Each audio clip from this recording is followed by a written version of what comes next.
And so those of you who know Vesta, she is so much more than her resume. We're so grateful to you for all the gifts that you bring to our community, including introducing us to this morning's guest.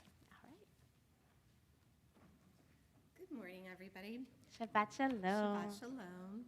Those of you who know me know that I was born in Belarus, and I was raised between Belarus and the U.S. And when I was in Belarus, I had never met a Jewish person. I saw no signs of Jewry, no tablets, no headstones, nothing. However, 80% of the town that I was born in had been Jewish prior to World War II. And my hometown, Brest, had a very rich 700-year Jewish history.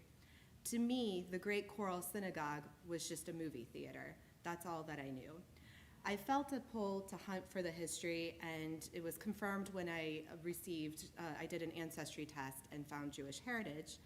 And later, I came upon the Together Plan through a book.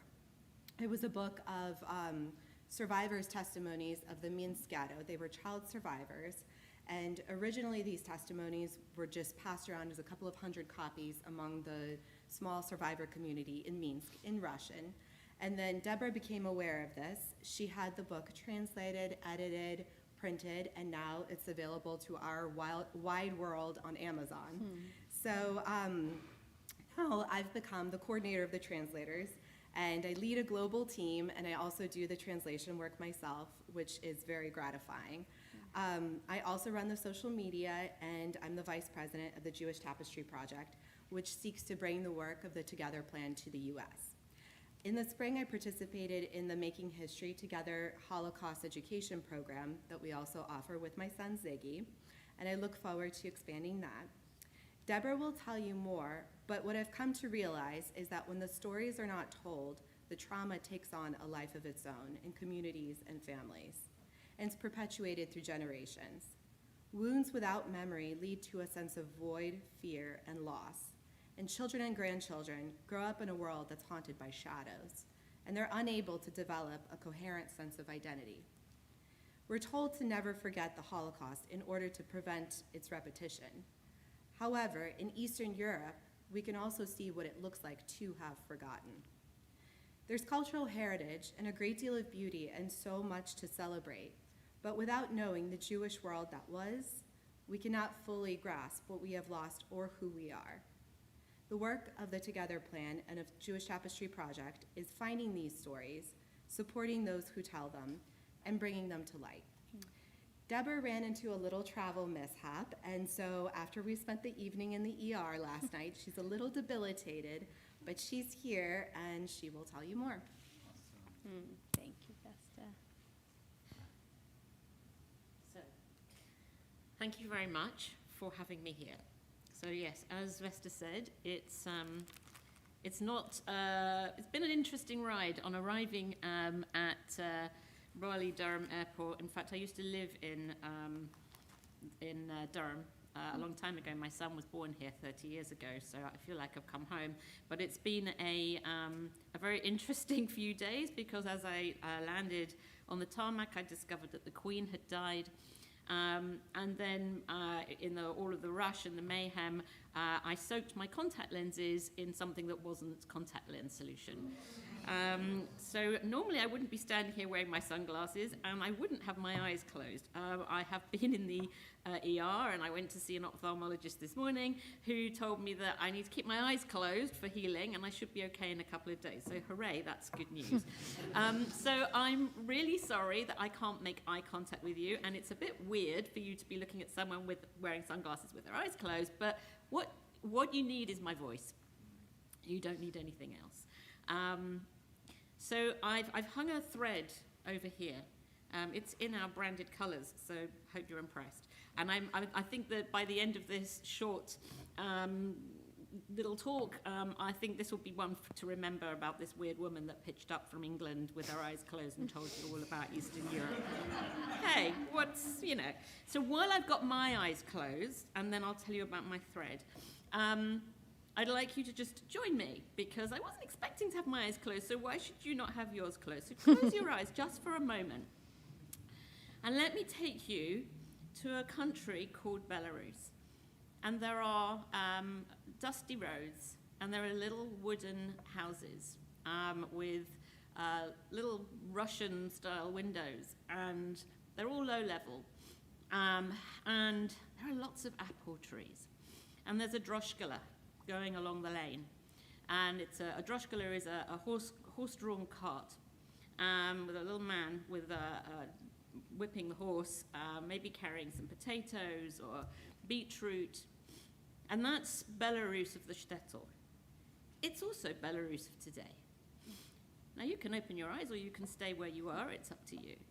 But I started a charity in 2013. But between 2009 and 2013, I was traveling backwards and forwards to Belarus to discover more about this country that the Jewish world seems to have forgotten about. And it really has forgotten about Belarus. And I want to, this thread here, because we're called Jewish Tapestry Project in the States, and we're called the Together Plan in the UK. And we're called the Jewish Tapestry Project because we're rich as Jewish people, and we all have a story to tell.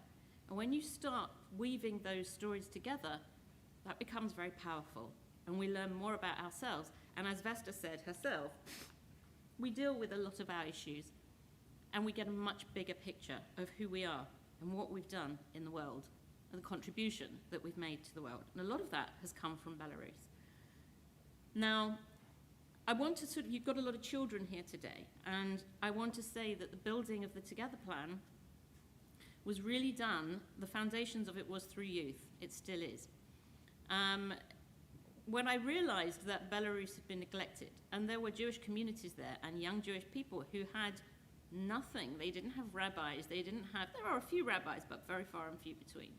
They didn't have access to all of the beautiful buildings that we have, and the Torahs and the Hadracha and all of the socializing opportunities and cheder and Sunday school, all of the things that actually a lot of our kids moan about. Do I have to go to Sunday school? Do I really have to learn Hebrew? But actually, they don't appreciate it.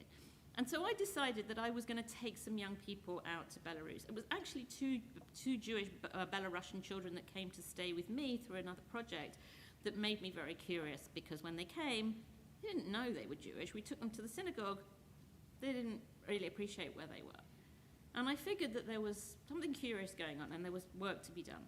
So I decided to take some youth workers, young adults, to Belarus. I said, come on, you've got all your Hadracha skills and you've learned Hebrew and you've had a bar mitzvah. Let's get out there and see what we can do. And when we got there, they were quite shocked. And they couldn't believe that there were people like them who were trying to live in a sort of community, but they didn't know how to be Jewish. And my youth workers saw that by being there just for a week made a huge impact. And so they said, we can't do this just once, we have to go again. And they did. And we kept going back, and we kept going back and making a difference. And my youth workers became more and more empowered, and the young people in Belarus became more and more empowered. And it became something very extraordinary and very interesting. I then decided that we would try and twin a few children in the UK to children, sort of 13, 14-year-olds. And I asked Russian-speaking rabbis in the UK, would you teach a child in Belarus how to read a parasha? And they said yes. So we taught them over Skype. And then I took a couple of young people who had partnered, twinned their bar mitzvahs with children in Belarus. And they came and they shared their bar mitzvah with them. And it was very powerful. And then we realized that we could do more. And so there's a town in Belarus called Slonim, and there is a beautiful, beautiful synagogue there, now very derelict. If you go onto our YouTube channel, you can see a film that we made of it. And we prepared a boy from Belarus to have his bar mitzvah on the territory, on the grass outside of this synagogue. The synagogue you can't go into, it's dangerous because it's very derelict. It was built 1635 to 42. It's the jewel in the crown of Jewish heritage in Europe. And it still stands, and nothing's been done with it. And it has so many stories to tell. And the community there, that was 23,000, was destroyed. Only 200 Jews survived as partisans. And here we were, in 2018, bar mitzvahing the first Jewish Belarusian boy on the territory of this synagogue. And it was quite groundbreaking. And the youth that I had with me couldn't believe what they'd managed to achieve. So it's all been about youth. And then we became a member of an organization called the European Association for the Preservation and Promotion of Jewish Heritage and Culture, and we were invited to build a Jewish cultural heritage route in Belarus to tell the story of the Jews of Belarus, because it's a very powerful story. The founding fathers of Israel came from that country. It brought us Irving Berlin's musical theatre. It brought us art, Marc Chagall. It has so many secrets and stories to tell, and we're trying to do it. But we're involving youth and we're involving people. And this is the thread that I've got here of our youth, who are the next generation of people who want to make a difference. They believe in social justice. They believe that we can make change happen, and we can. And that's why we decided that we would come over to the States and we would start Jewish Tapestry Project, because we also started during COVID an archive search service to help people all around the world discover their ancestry, to find the records on their families. And it's incredible. We've been finding people going back to 1740. We found all sorts of fascinating information, how Jewish people lived, hundreds of years ago. And it's an amazing experience. And so more and more people have been finding us. And as Vesta said, we translate memory books. We tell people's stories. People's stories have not been told yet in the former Soviet Union. Most people don't even know that 2.7 million of the 6 million Jews who died in the Holocaust were in the Soviet Union. We haven't told their story because their story was swept under the carpet after the communist years. And there are people there still alive who lived through that, who want to talk, and we're helping them to do that. And we would like to invite as many people, children, youth, anybody, all ages, to be part of what we're doing, because it's a very fascinating, compelling, and important project. And I'm really, really glad and delighted and grateful that you've allowed me to be here, welcome me here, even with my weird eyes closed. Although I can't make eye contact with you today, I'd be delighted to talk to you at any point in time. Thank you very much. Shabbat shalom.